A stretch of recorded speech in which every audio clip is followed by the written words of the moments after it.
Can anyone explain to me why is it that when I sit down and my finger is on the click go live, my phone starts ringing? Like, how do they know?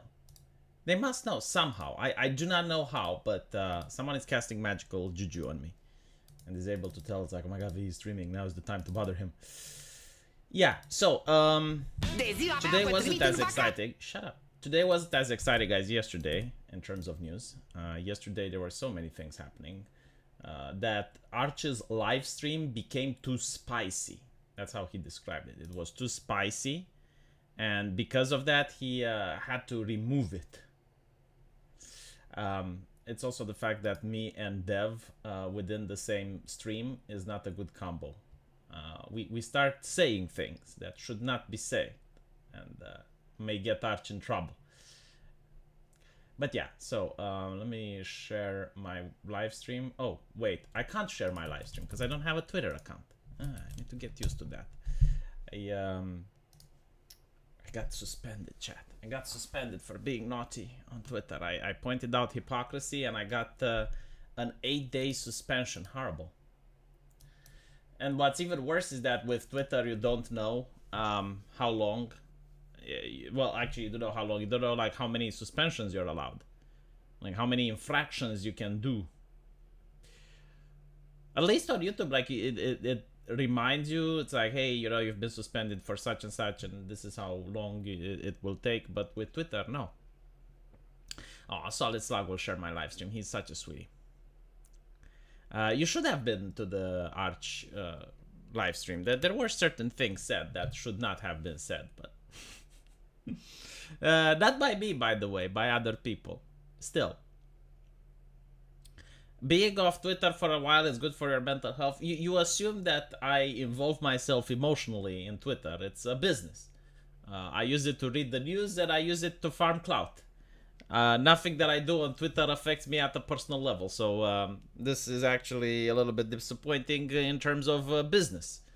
But in terms of, you know, oh my god, I need to get on Twitter to talk to people. No, absolutely not. Why would I even do that to myself? Imagine being on Twitter and wanting to actually communicate with the people. They're horrible. I have Discord for that. So anyway, the coup. Should we talk about the coup? Was a very short coup. Was it like less than 24 hours? And now people are speculating. It's like, what if this was Putin's 4D chess in order to see who actually supports him? What if this was actually so that they can encircle the Ukrainians? What if it was actually the man having a very high charisma roll, Prigozhin? You know, he rolled a natural 20 when he was born, and he didn't want to get arrested. And because of that, he said, all right, well, we're marching to Moscow. And then the president of Belarus said, you know, you can come to exile here. And if you do that, then it's fine.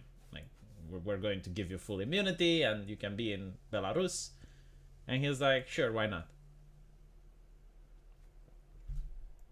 Anyway, I want to show you a TikToker which discovered what fraud is. I mean, this is my fucking god. Thank you for the $2 donation, Midwest Finest. I really appreciate it.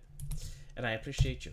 Now, I want people to tell me what they think about this, because this is just really beautiful. You know, like you have these young individuals, very bright.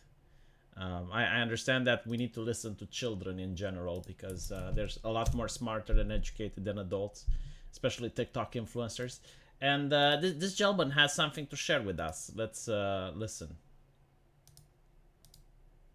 Let me know if you guys can hear it. Things like this $100,000 watch without spending a single dollar of your own money, using business credit like this that you never actually had to pay back. Not to the average person, guys. This sounds crazy.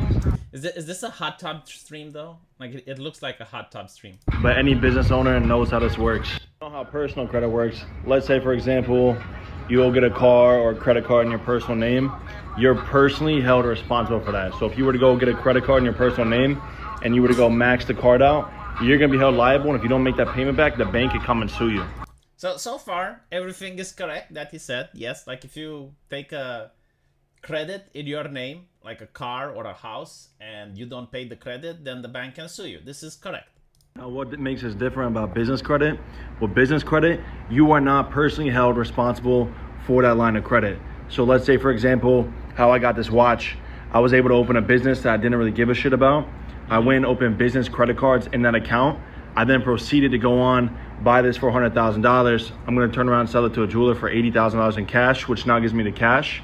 I'll file bankruptcy on the company. I'll never have to actually pay it back because I'm not personally liable for that American Express card. It's all liable underneath my business. It's all weird to explain in one video, but guys, if you're interested in getting involved in this and you can use some extra easy money now, I want you to go to Instagram and My God. He's so smart, isn't he?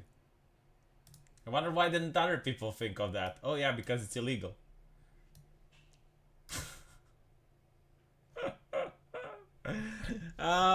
You know, the thing is, if you have a business and it goes bankrupt, but you didn't want it to go bankrupt, that's fine. But if you have a business and it goes bankrupt because you purposefully bankrupt, that's called fraud. The thing is, I genuinely do not know whether or not he's legit. You know, like I do not know if that watch is actually $100,000. I do not know if he actually did that. But that's the beauty with TikTok, right? Like everyone is farming clout, and you just can't tell who is legit and who is actually a moron. But the thing is, I usually believe that no, you know, like it can't be. Like this is fake. Like no one is that stupid. Like for example, with that black individual in the UK, Mizu, forgot his name. Right, like I see him stealing a woman's dog, breaking into someone's house, and I'm saying like all these pranks, you know, they're staged. Like obviously the people there are in the know. Like he's not going to commit criminal activity. No, he was really that stupid. He actually did commit criminal activity in public. And this is not the first time. Like there was been so many things that you have seen, and you're like, okay, this is on the internet. This person is farming for clout. There is no way they're that. No, they are. They are. Like literally, they are that stupid. But I really love the fact it's like, okay, so he manages to make magic money appear, and he just doesn't understand that. It's like, okay, but like, why isn't everyone else doing it? See, this is how you can actually protect yourself from internet scams. Like if you see a scam, which well, you don't know it's a scam, but like there is a way you can get easy money. Right, like an incredibly easy way of getting money, and you just don't know, like, okay, how can it be so easy? Well, most of the time it's because it's a scam. I'm pretty sure you got suspended because you tweeted all the not safe for work stuff, responding to weird people on Twitter. Sad cabbage. A lot of people believe this for some reason, but not safe for work stuff is according to Twitter's terms of service. Like Twitter is one of the social media platforms which allows not safe for work.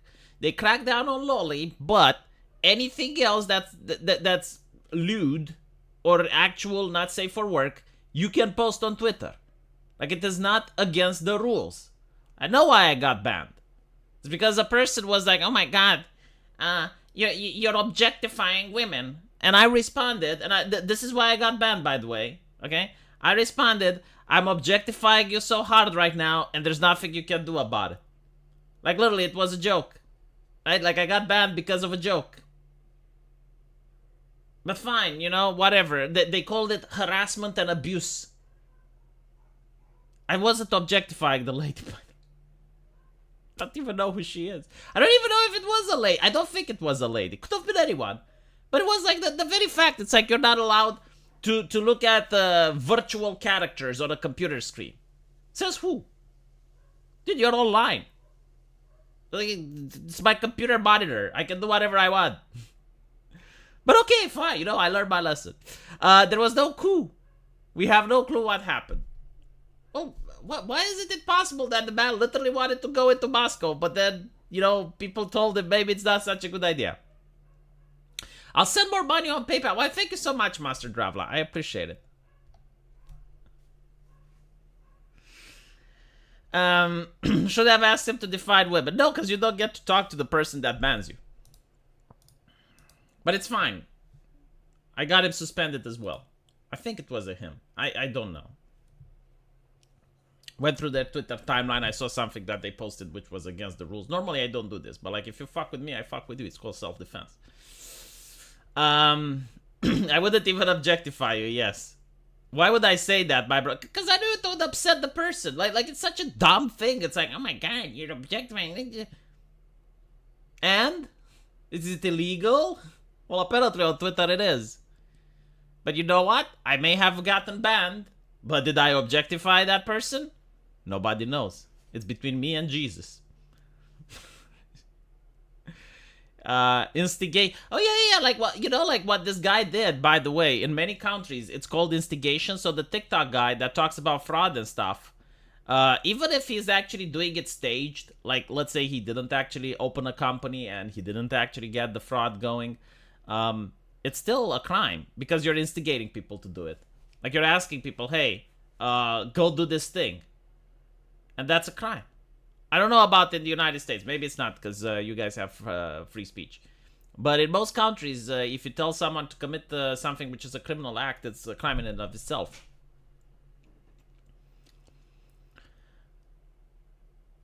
Elon needs to fire more people then. I'm not really that butthurt about it. It's just, you know, I'll take my punishment like a champ. I understand, like, it's fine, you know, I will be less edgy. I will have people come at me and insult me and mock me and ridicule me, and I'll just take it like a man. I will not say anything, you know, it's what the internet is like.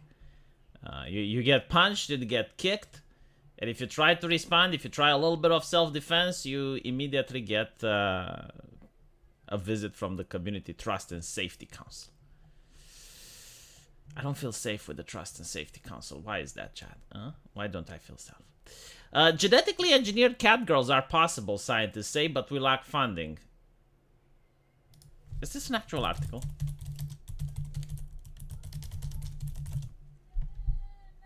Oh no, it's Elon Musk tweeting a meme. Elon, why did you lead me astray?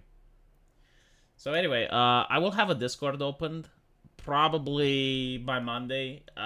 It will be for my video game. No politics allowed. If I see you talk politics on that Discord, you will get banned. Very heavily moderated. I do not trust my community to talk about politics anymore. I'm sorry, but like 2 Discord servers have told me that you guys can't be trusted. I don't know about other, like how does Count Dankula manage to have a YouTube? To be honest, it's sorry, a Discord server for his YouTube. It's just bizarre. Every single time I open mine, it's like people just, why is it so freaking hot? Like, do you not understand the terms of trade? Why am I actually talking to you guys? Because you probably didn't do anything wrong. But the thing is, like, that what pisses me off is that I don't know who did something wrong. Like, there is a person that fucked up, and I do not know who. Because the Discord admins, they contact you, and they say, by the way, yeah, on your server, where the text goes like, brrr, you know, like you can't even read it without having slow mode. Yeah, on your server, we found hate speech. You have to remove it. Where? Like, if you found it, why don't you tell me? What is wrong with you? What is it? Where is it? Tell me. Tell me. They won't tell you. And because of that, I shut down the server. But it is what it is. Your previous server had a bunch of furry shit. And, like, that again... See, this is what most people fail to understand. That is not a breaking of the terms of service. Like, when you see someone getting banned from a platform, you have to wonder what platform, right? Discord allows that. Twitter allows that. It's not that is not the problem. I also heard like the rumor, oh my god, Sargon got banned back in the day because he was showing interracial gay porn to the far right. And it's like, showing that on Twitter is not a crime. It's not a crime. Like, it's not against the terms of service. They're happy with that. Same with Tumblr. Depends where you're at.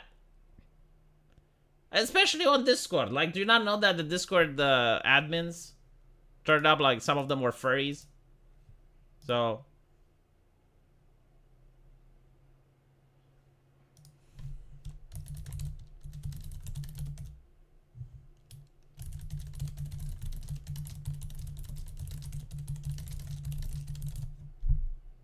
second. Yeah. It's interesting because these people that attempt to lecture you on how to behave and how to live your life and stuff, when you look at them, they are actually some of the worst individuals imaginable. I don't know. I wonder, like, if the Christians were the same.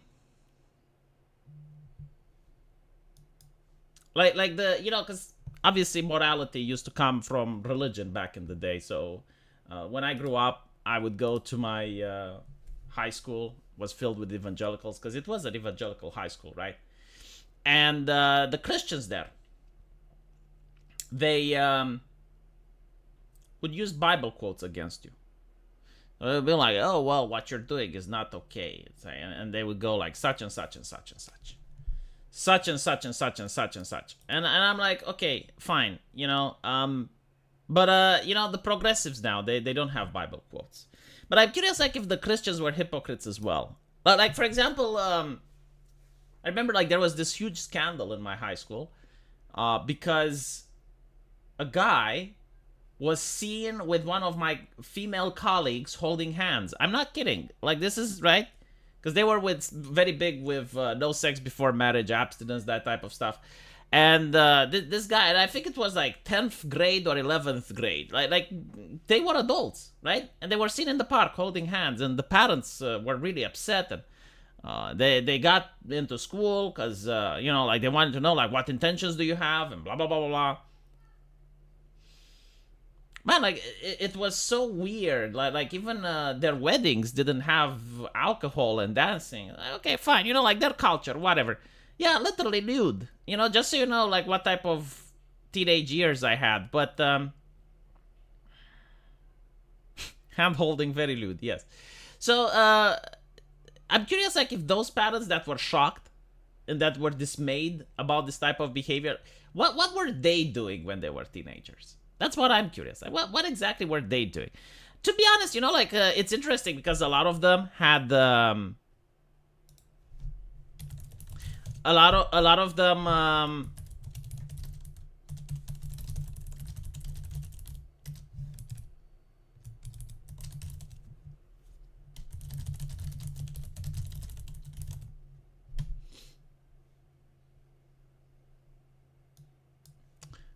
my bad. Sorry about that. It's the developer from my game. But yeah, a lot of them had arranged marriages. Like, that was still a thing in the community that I was in. How about trying gilded? No. Why are modern leftists so obsessed with sex and open about their kinks, considering the moral high ground? It's dominance, really. Arch, I think, nailed it. It's dominance. Like, they want to dominate you. But besides that, I also find it interesting that they will make the claim, you know, women do not exist to give men hard-ons. And I think, like, you're putting the chicken before the egg. You know, women exist because men got hard-ons, right? Like, that's... But they will immediately call you a virgin, an incel, blah, blah, blah. Like, you never touched a woman. And the correct response, and it pisses them off when you say this, it's like, do you think a man's self-worth is whether or not they touched a woman? Like, here's the interesting part, right? Like, on one hand, they will lecture you about toxic masculinity. And they will say that part of toxic masculinity is measuring your self-worth by how many women you laid. But on the other hand, whenever they want to attack you, they will say something like, they'll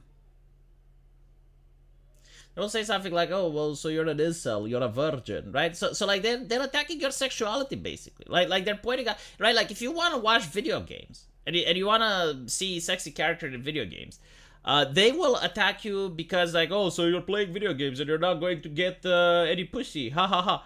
And I'm like, you know, like, that's your idea. Like, you should be happy, I guess. Because I don't suffer from toxic masculinity, do I? It's so interesting. They do this all the freaking time. Of course, toxic masculinity isn't toxic. Like, what they mean by toxic masculinity is natural behavior.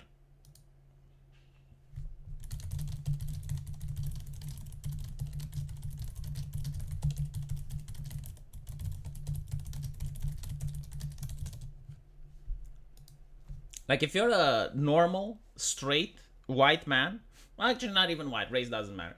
If you have like normal sexuality, healthy sexuality, they're outraged by it.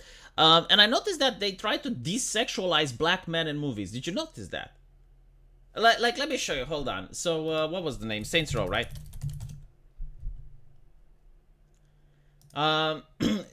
This is another thing, by the way. Like, you show them one game, and what is the last title of Saints Row? Is it like Saints Row 5, Saints Row 6?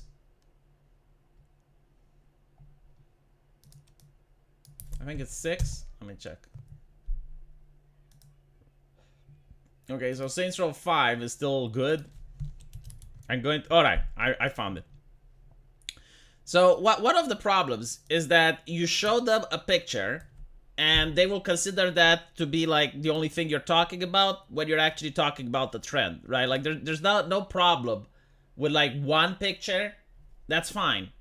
But when you notice that it's almost in every game and in every movie, right? Like, how do you talk about it? Like, do you have to show every single game and movies on the screen so that they understand the problem? Because the problem is this, right? The black guy, almost every single time, he's being feminized. Like, I genuinely, like, do not understand why. You know, I grew up with Blade. Was really cool. Will Smith as well, but I guess Will Smith feminized himself with the slap. Like, it was the only man in the world that slapped someone, and the person that gets slapped is laughing, and the person that did the slap is crying. Like, that was very bizarre. But, like, look at this black gentleman, right? Like, glasses, very... submissive position here, you know, like when you stay like this, it's because you're uncomfortable, like you're not trying to take up any space. He should have the body, the body language of either this lady or this guy, right? Or who is this? This is another lady, right? Like this is how this black man should stay in the poster, right? If you want to show that he is not weak and effeminate, but like. Again, this is not the problem. Like they will laser focus on what I'm saying on this picture. It's not a problem. It's every single fucking black character that they're pulling out. Every single one. Like almost every single video game. Like, give me an exception where you still have Blade, where you still have well, actually, you know, even Will Smith in Men in Black, he wasn't that macho. What is the black macho man? I'm genuinely curious. What is the black Chad? In what movie? In what video game? There should be one. I'm pretty sure, like, eventually, if you guys think about it, you're going to think, and you come up with some Japanese stuff. Like, honestly, the black guy in Final Fantasy. Like, that is the exception, but that's because they made a remake, right? They made a remake, and the original, well, it had, like, a black character, which was actually macho. But other than that, I generally comment. You got like the macho white guy, you know, those still exist. The macho Asian guy, they exist. The macho woman, oh my god, the macho woman is in almost every movie now. In almost every single Western movie is the macho woman. Yeah, literally, like in Forspoken, you got the macho woman, right? And by the way, like the macho woman isn't even like proper masculine. Like proper masculine is someone like Blade. Like Blade isn't insufferable. Blade is very macho, right? Like, he's badass, but he's not an asshole. He isn't insufferable. He's not a person that's disgusting to be around, that would infuriate you the moment they open their mouths. No, like, he's an actual character that's likable. So, I don't know, like,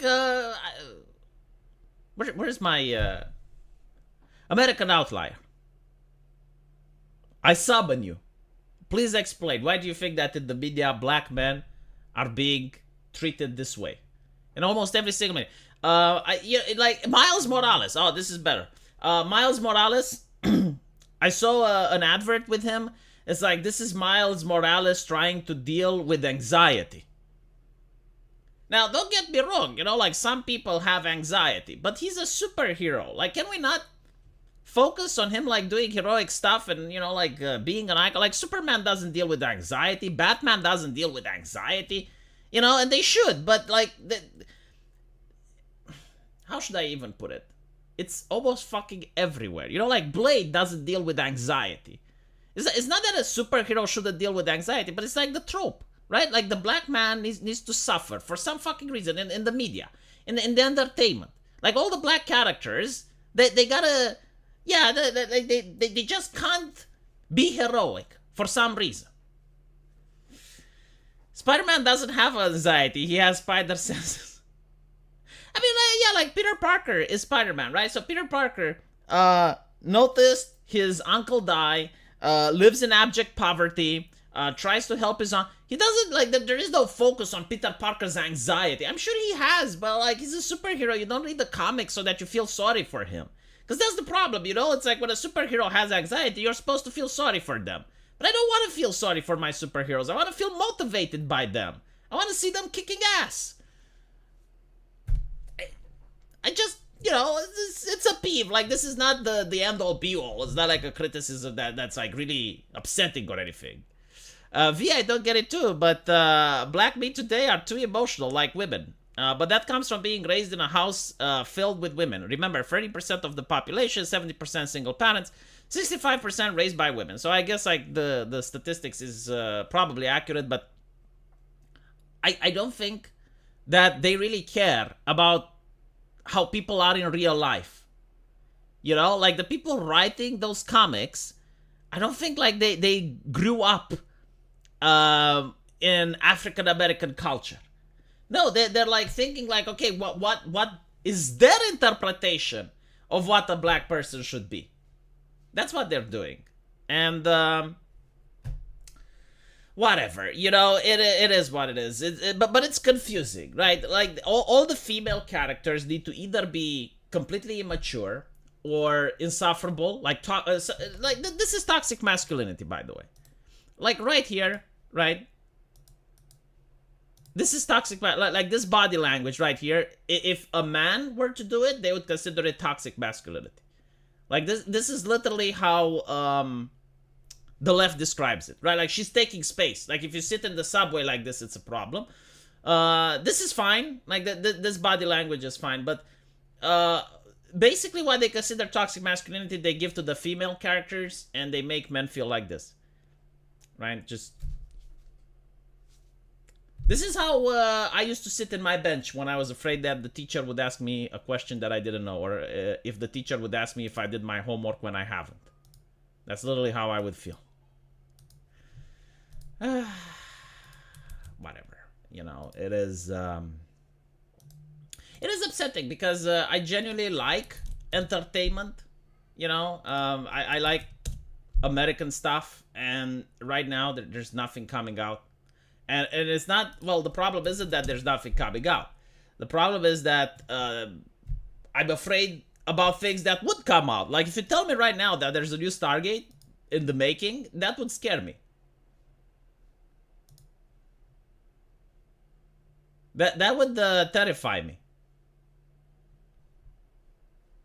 Because I know that they will mess it up. Like, okay, so if they made Stargate today, you would wonder, okay, but how can they fuck it up? I mean, Stargate is diverse, isn't it? Like, it's got Teal'c, like Teal'c is black, right? You got like a female representation, right? You got Samantha Carter.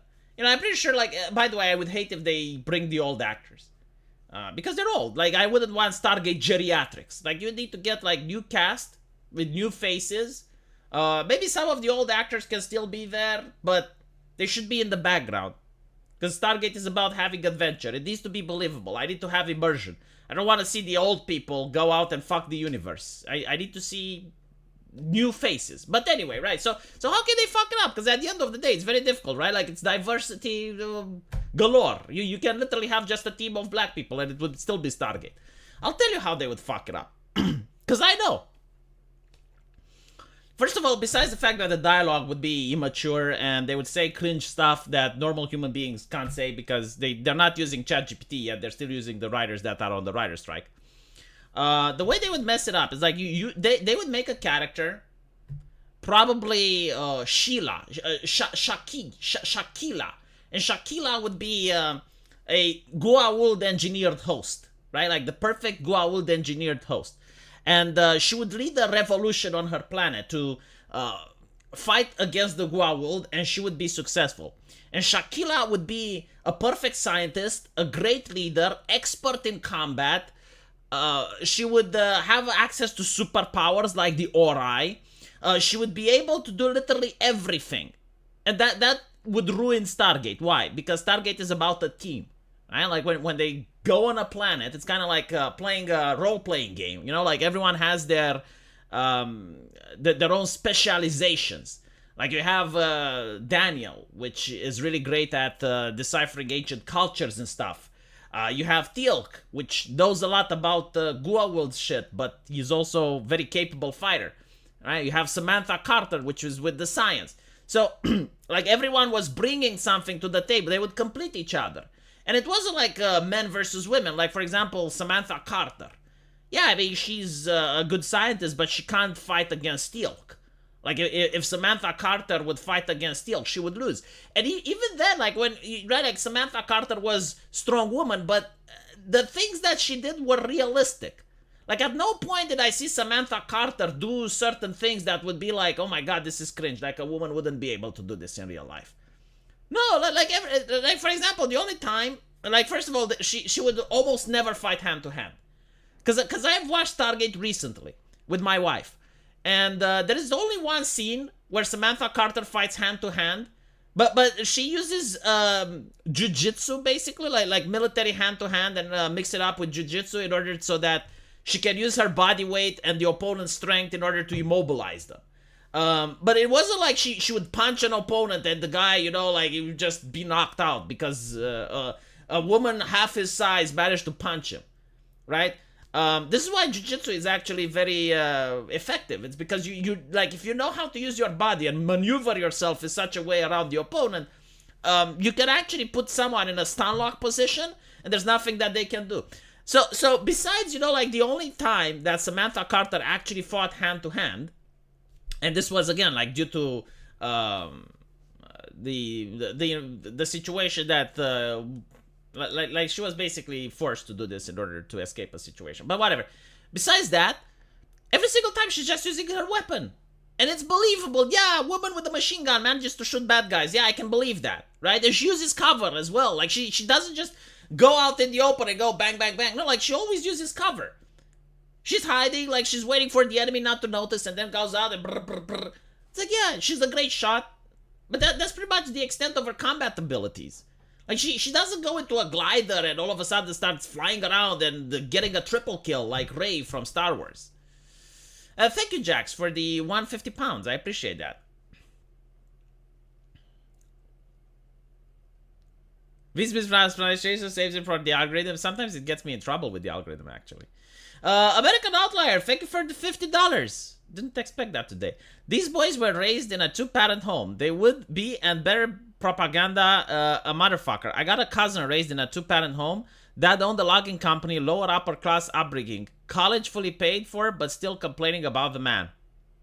Well, it's what they teach you at college, isn't it? Right? Like, can you really blame people for being indoctrinated into colleges? I want to make an article on the Lotus Eaters, and I'll probably make it next week. But I want to, if my editor allows, I think he would allow, though, because usually doesn't override me as much. But the article should be about, like, how to train your kids not to be woke. Right? Because it's a really good question. Thank you for the 10 pounds, Alex M. The thumbnail worked. I've missed you, V. I missed you too, Alex M. You have no idea who I am. I don't, because you don't usually post, right? Like, you don't post in the chat, because I usually know who people are. I use lots of different usernames, but I've been watching you for years. Well, if you tell me the usernames you used, I may actually know who you are. But anyway, right, so back to the initial statement. How can you... no, Callum is not my editor. How can you tell... No, sorry. How can you teach your kids not to be woke? Right? It's a great question. I think the way to do it is not to tackle woke subjects themselves. Like, if you actually have to talk to your kid about, I don't know, like the exploitation of the capitalist system, like, you already failed, right? I'm not saying you shouldn't talk about that, but you're not going to convince them like that.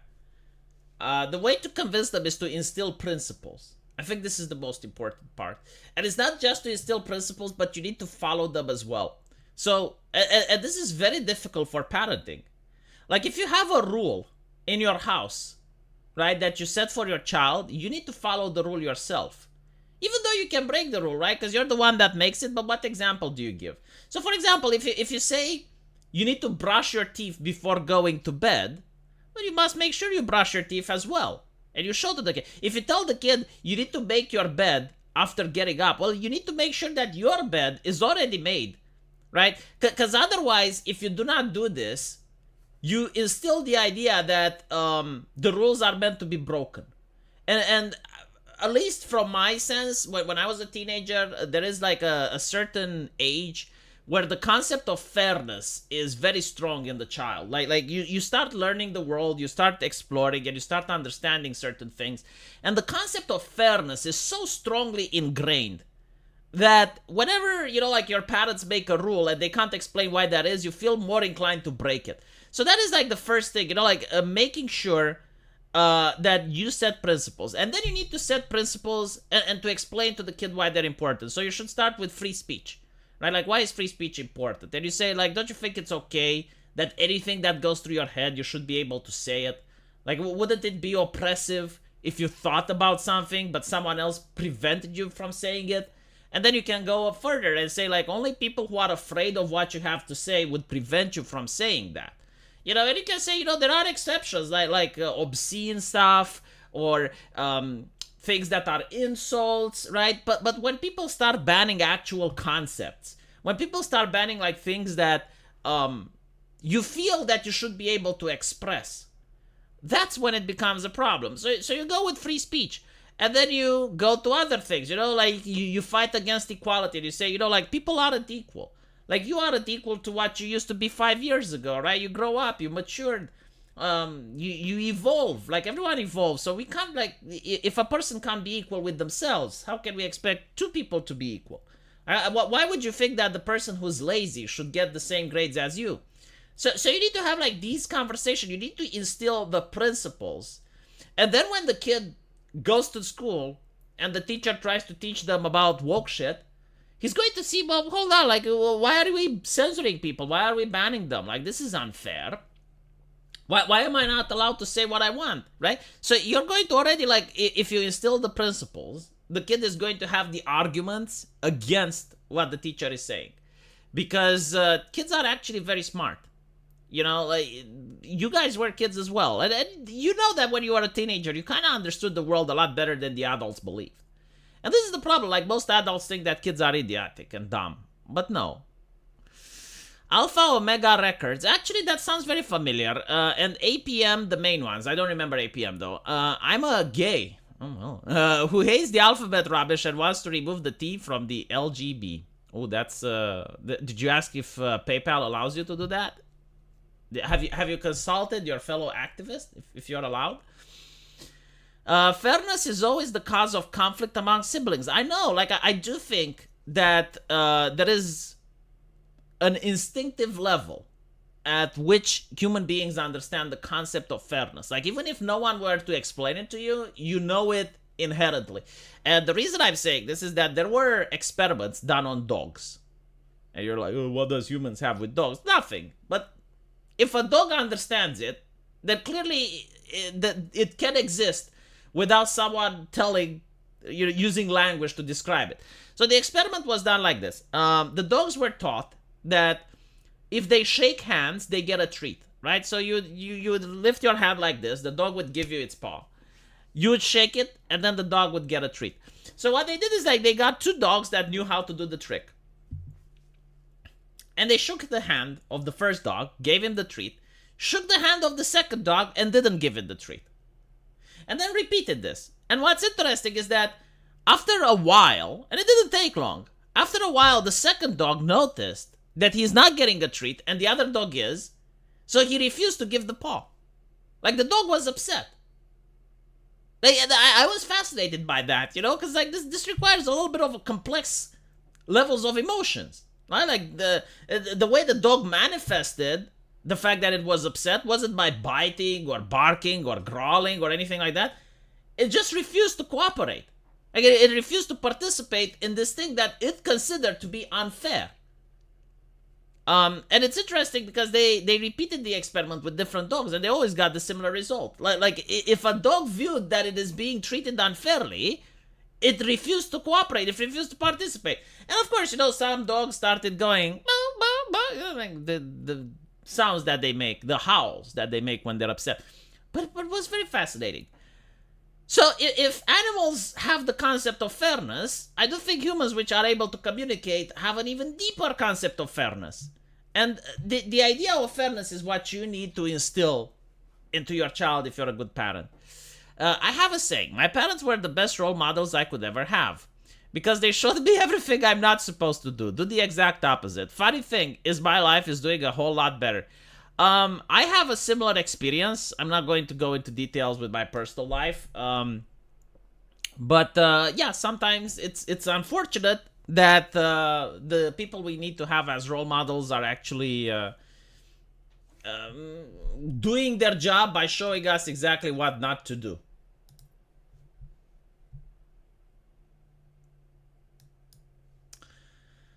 The female dogs complain. Hello, V. Well, thank you for being a member for 15 months. Jesus, oh Dios. It makes me feel very old when I see someone. Well, first of all, it makes me feel good because, like, I guess if you watch me for that long, I must have done something good.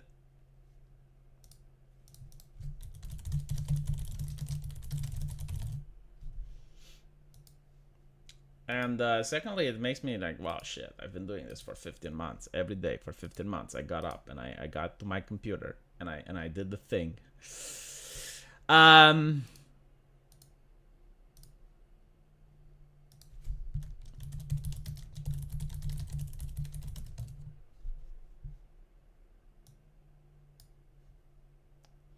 All right. Many interruptions. Why do I not get interruptions when I'm not streaming? By the way, what happened with Reddit? I haven't followed this thing. I need to look into it. Okay, here's an interesting point.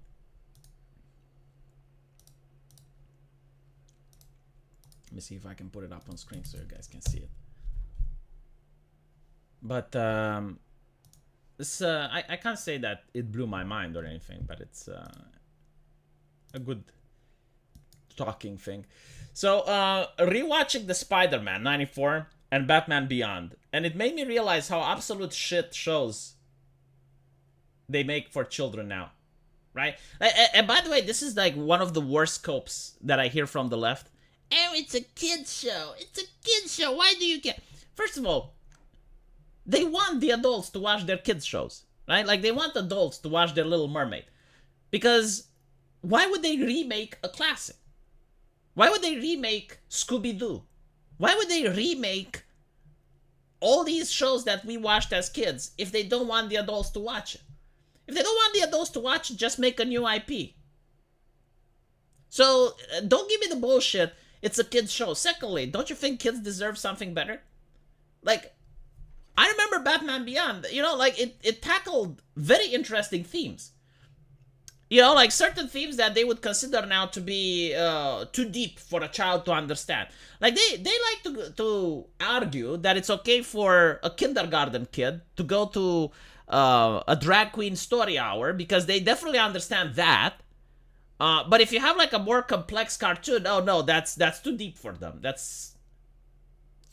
So, and not to mention the video games. Like, when I was a kid, my god, like, those video games were so fucking hard. Like, I remember playing Mario, right? Like, you had 3 lives. If you connected 100 coins, you'd get an extra life. But other than that, if you died, you had to restart the entire fucking game. Like, there was no save game. There was no. Like, the game of Revenge of Shinobi. Like, that game was hard as fuck. And it had, like, 12 levels. And if you died at the 11th level, you had to restart the whole game again. Prince of Persia. Oh my fucking god. Prince of Persia. It was like brutally hard as a video game. Like excruciatingly hard. And you had like even a time. Like you had 1 hour to complete it, I think. I think like at one point you got a little bit extra time. But if you died, if you lost all your lives, you started from the fucking beginning of the game. Well, like that's how hard work. So don't give me the shit. It's like, oh well, it's a kids game. It should be easy. No, no, it shouldn't. But this is what this person says, right? I said this for a long time. As soon as the mid 2010 hits, shows are now being run by emotionally stunted people that want to seek validation through making therapy cartoons for themselves and other people like them, instead of actually making entertaining cartoons. And when I realized, you know, like Miles Morales having anxiety, that's literally what it fucking is. You have the writer of that character, which probably has anxiety, and he wants to make a therapy session for himself using the medium that he now has access to. American Outlier, thank you for becoming a member on my channel.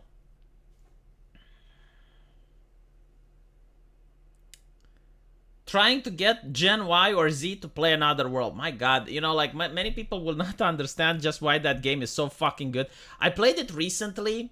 Apparently, like, there's a sequel to it, but I couldn't find it on PC. It's very difficult to get it, but man, yeah, no, Another World, holy shit. It's like at the time, the thing is, like, it's a very short game. Like, I actually finished it in less than 1 hour, so but the graphics for that time were insane, and the things that they were doing, like certain gameplay elements and certain things, you guys should try it. I think you would still like it if you played it today. It's called Another World. But, you know, like I think I can show it to you. It's a 2D platformer.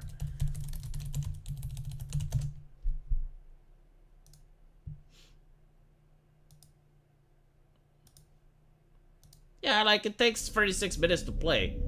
But take into account, like, this game was way back when DOS was a thing, like the 90s, I think. Yeah, so 20th anniversary. It's 29 years old, this game.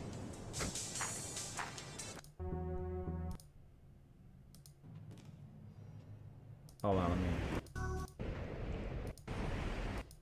But it's also really brutal, right? So, like, you do an experiment and it teleports you in another world, which is why it's called like that. And the graphics for the time were amazing, like, absolutely mind-blowing. I think, like, the guy that made the pixel art was quite professional at it. You know, it looks horrible now, but back then... Oh, no, actually, no, hold on. It looks serviceable now. Like, there are indie games that look like this.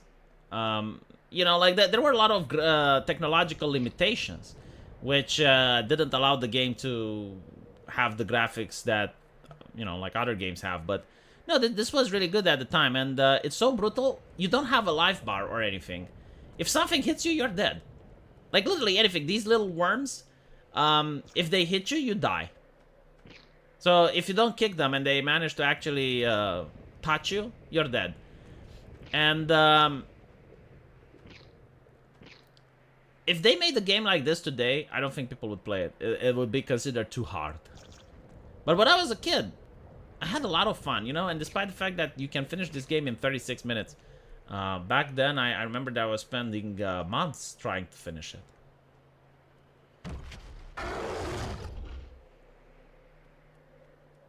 It's kind of funny because while I'm watching it now, you know, it feels cheesy, but at the time, this was, like, groundbreaking thing. Because most 2D platformers were repetitive, but, like, in this one, you don't get to fight this panther again. You only fight him once.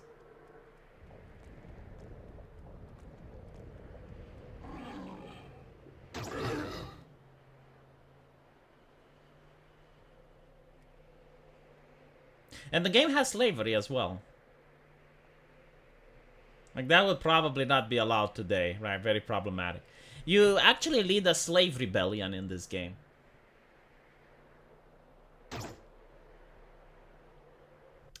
So, yeah, I mean, thank you for reminding me about Another World. It's an awesome game. I would recommend it to people.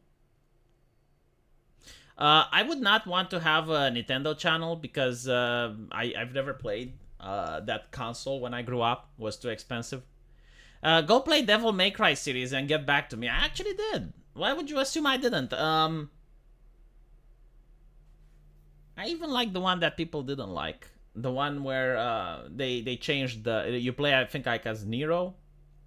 No, you play as Dante, and they changed his haircut, and they changed the lore as well. I actually find it kind of fun, but most people didn't. Sad thing is, I see an art style like this, and I tend to avoid it. No, I get it, but like this is good. Like this game was from 29 years ago. Like 29 years ago, video games looked kind of like that. I mean, you don't really have graphics cards in order to do something more complex. Let me show you some other games that I grew up with.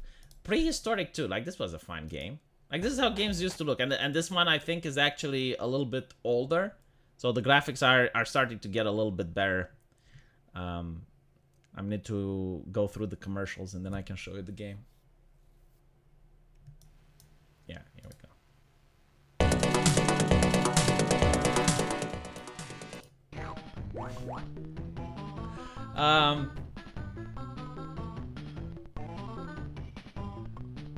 So yeah, even in this game, at least now, here you had codes. So if you got to a level, you would be able to unlock a code. You'd get a key, and if you died, then you could have used the key in order to restart at that particular level. But I think like one of the most difficult aspects of this game were the controls. They're not very responsive. Like you press forward and there's like a small input delay, and it makes the game a lot more difficult than it should have been.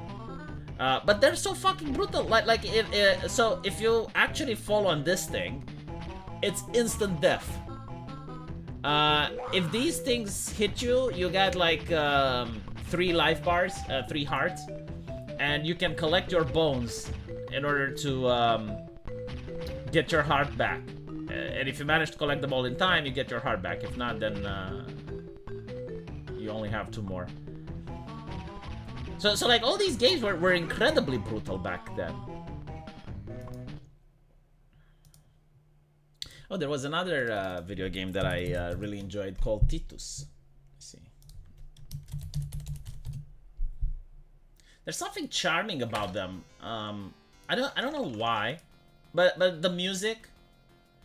I mean, can you believe that this game is 30 years old? It looks better than a lot of... I believe. Shut the fuck up. It looks a lot better than many of the games that are made today, doesn't it? I love the fact that they didn't want to even hire an artist to do the life bar, so they just used whatever they could. But the levels, they look very well drawn. Like, hold on, let's go to some of the Egyptian levels. And I want to say, like, this game was hard as fuck, man. Like,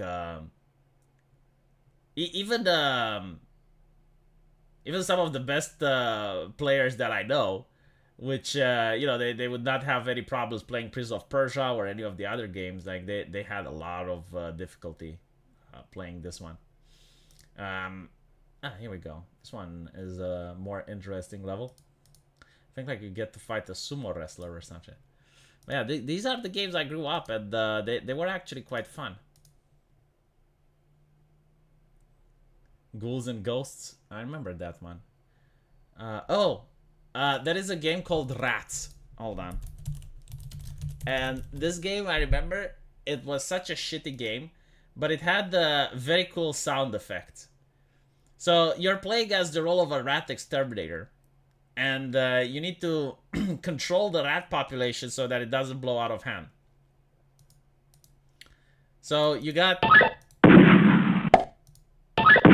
your blue rats and your pink rats, and I want to show you what happens when a red and a blue rat meet.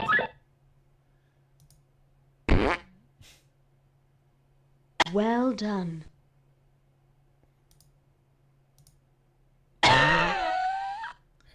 The sound effects in this game were so hilarious. I'm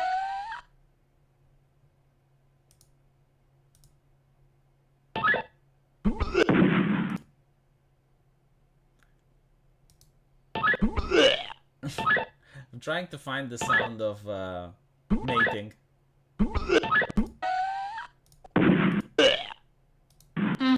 Oh, here we go.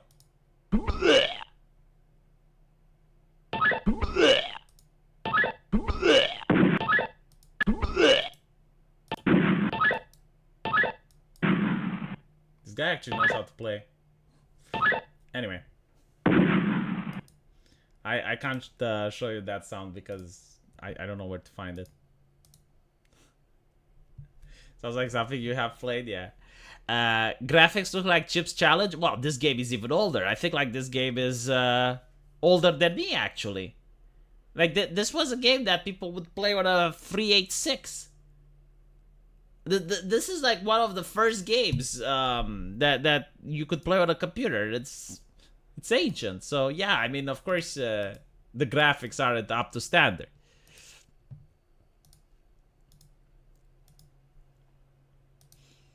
I can't believe it. It's like I'm showing people. This is like, holy shit. You know, it's like taking you guys in a museum and showing you like this is what people used to live in a medieval house. You know, like this is what people used to live in my country back in 1200 Year of the Lord, and you're like, oh my god, like they didn't even have interior plumbing. Like, where is the plasma screen TV? Why did this guy like where would they put the garbage can? And like the house is so tiny. The 90s a great decade for the gaming industry. The early 2000s as well. You know, it's kind of sad because I remember when I was a kid, I was always wondering, oh my god, you know, the graphics, they're evolving so fast. I'm so curious to see how gaming is going to look like in 2020. And now I'm like, oh fuck. Like now you get a graphics card, you get a RTX, you know, ray tracing and all that shit, and you have no games to play on it. Taking us to the museum and not even showing us the main exhibition, Doom. Yeah, but like everyone knows what Doom is. If you want to show something actually cool, hold on. This was a Doom, like for some goddamn reason, this game didn't get the attention it deserves. But this game is literally a reskin of Doom. It's called Heretic. But every single weapon in the game is a weapon that is just a reskin from something that Doom has. And the monsters as well. Like, this is the pistol.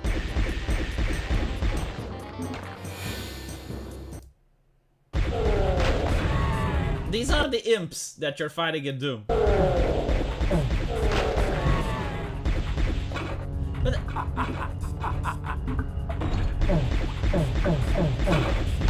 do you know how easy these games are when you play them with mouse and keyboard? Because back in the day, these games weren't played with a mouse and keyboard.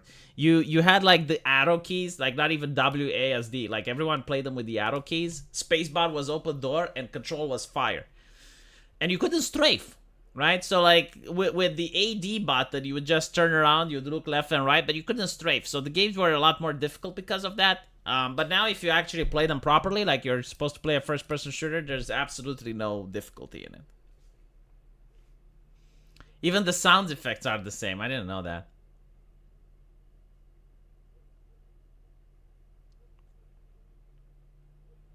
I'm pretty sure like people know about Heretic, but for some goddamn reason, it never got the remake. Like maybe the IP is stuck in limbo. It would be so nice if the people who made Doom would have made the Heretic game. And there was another one, Hexen. It was still part of the same franchise. I think, sorry, the same universe, yeah. So Heretic and Hexen were part of the same. And I think like Hexen was one of the first person shooters where you could actually create a, what's it called? Like create a different class of characters. So like you had the knight, you had the mage, you had different classes. And that was the first time that they made it in a first person shooter where you had like different choices and it affected your gameplay on some level. Anyway, right, I need to go and make my videos for my Lack of Entertainment channel. I understand that I have a couple of more days until Twitter is going to allow me to come back. And then we're going to have some wholesome posting again, chat. Wholesome posting.